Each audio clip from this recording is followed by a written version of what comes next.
Boa tarde, alunos do quarto ano. Vamos dar continuidade ao nosso assunto de artes referente ao segundo bimestre. Lá no primeiro bimestre, na primeira parte de artes, a gente viu as cores, a relação das cores com os nossos sentimentos. Agora a gente vai estudar sobre a literatura, ok? Aí vamos dar continuidade na sequência do livro. Tem duas atividades lá, né, para vocês fazerem, relacionada à questão das cores. Agora a gente vai entrar em literatura, página 19. Aí está escrito aí na página 19, ó. Muitos artistas pintam quadros, outros fazem esculturas, retratam paisagens, outros escrevem. O escritor faz uso das palavras de maneira diferenciada, estimulando a emoção e a fantasia. A literatura é uma das formas de manifestação artística. Lembram desse texto da boneca? A gente estudou esse texto lá no primeiro bimestre, no livro de português, certo? É o mesmo texto. Tinham duas meninas e elas estavam brincando e de repente elas viram a mesma boneca e começaram a brigar por a boneca. E quando elas perceberam, a boneca estava desse jeito aí, ó, toda desteorada, toda torada no meio aí, com as espuminhas todas saindo de dentro dela. A gente estudou esse texto lá no livro de português. A gente chega aí na página 20. Como se percebe no poema, ó, dessa página 19, as palavras utilizadas pelo poeta não são apenas para fazer um relato da briga das crianças, né? Elas provocam uma certa emoção. A escolha das palavras, a rima, traz a beleza especial da situação que é tão comum. Os poemas são escritos em versos e cada conjunto de versos é formado por estrofes. Agora é com você, já vem a atividade, né? Escreva um poema sobre uma situação do dia a dia que lhe chama a atenção. Nas linhas você vai escrever o poema. Não precisa ser um poema grande não, ele é um poema mais curto. E na segunda, você vai fazer o desenho que relate aquilo que você escreveu, certo?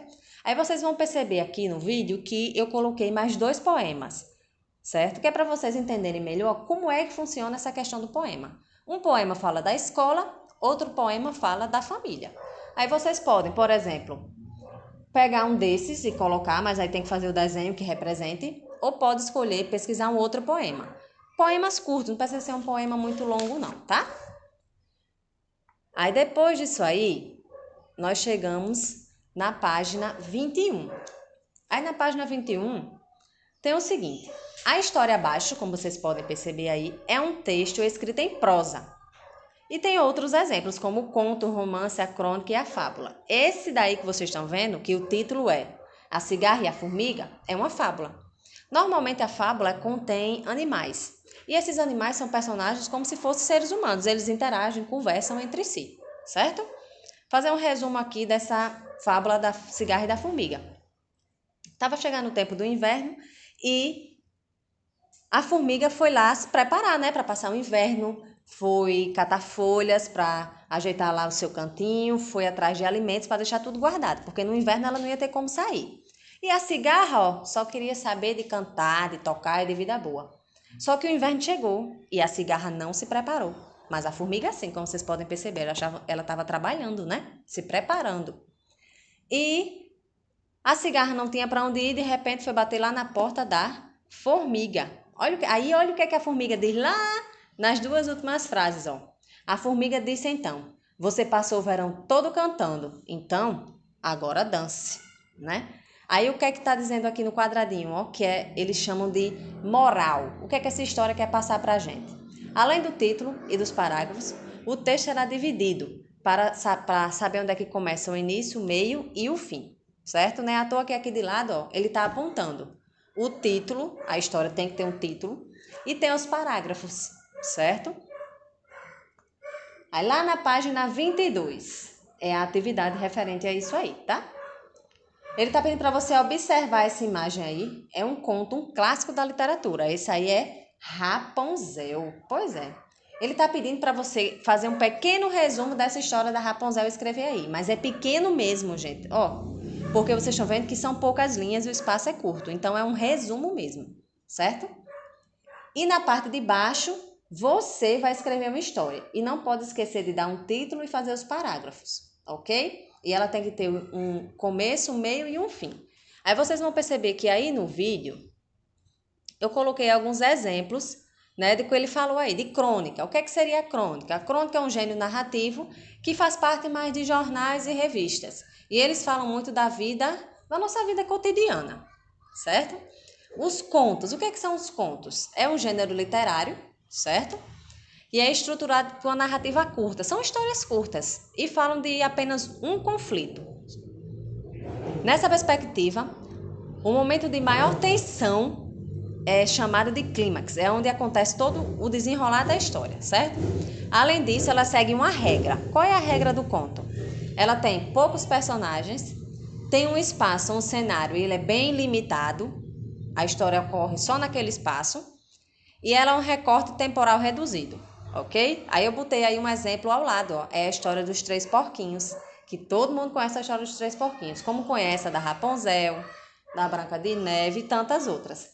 Aí nessa página 22, vocês podem contar essa história dos três porquinhos, pode contar da Branca de Neve, do Patinho Feio, tem muitas histórias. Aí vocês escolhem uma e conta ela aqui, tá certo?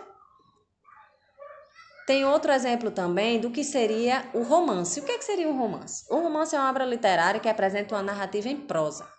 E ela é bem longa, né? À toa que eu coloquei o exemplo aí, esse O Cortiço e Dom Quixote de La Mancha são livros. E não é livro de 10 ou 15 páginas, são livros bem mais que contêm bem mais páginas, certo? E eles são fatos criados e relacionados com o personagem, que vive diferentes conflitos, diferentes situações. E tem uma sequência de tempo, certo? E ela é relativamente ampla, ou seja, ela dura um determinado tempo até chegar no final do livro. Tem todo o desenrolar. Como está dizendo aqui no livro, ela tem começo, meio e fim, certo? E chegamos nas fábulas. Porque as fábulas, como o exemplo do livro na página 21, é a cigarra e a formiga. Aqui eu botei um outro exemplo. Como eu disse, ó, a fábula é uma composição literária em que os personagens são animais, mas eles apresentam características humanas, tais como a fala e alguns costumes. Essas histórias geralmente são feitas para as crianças e terminam com um ensinamento moral, né, que é o caráter. O que é que essa história quer dizer? Da cigarra e da formiga queria dizer o quê? Que você tem que ser mais prevenido, você tem que trabalhar, você tem que se preparar, porque você sabia que vinha o inverno e você sabia que você tinha que ter uma alimentação e você não fez isso, você ficou só lá de vida boa, né? Essa história que eu botei aqui foi da raposa e da cegonha. Leiam aí, vejam o que é que vocês entendem por ela, o que é que você acha que essa história quis passar, tá certo? Vamos estudar, fazer as nossas atividades, tá bom?